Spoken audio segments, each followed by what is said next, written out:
இனிய காலை வணக்கம் அன்புக்குரிய மாணவர்களே. இன்றைக்கி ஒரு அற்புதமான குறள் பார்க்கலாம்.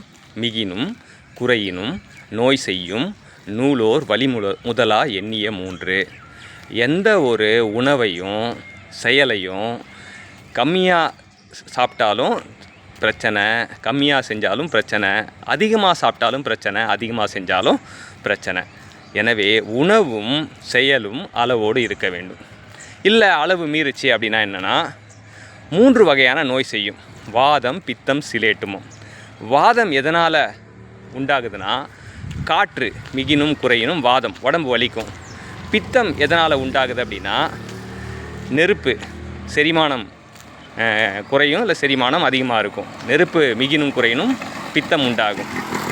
அதே போல் சிலேட்டுமம் எதனால் உண்டாகும்னா, நீர் மிகினும் குறையினும் சிலேட்டுமம் உண்டாகும். எனவே அளவோடு வாழ்வோம், வளமாக வாழ்வோம். வாழ்த்துக்கள் சாம்பியன்ஸ்.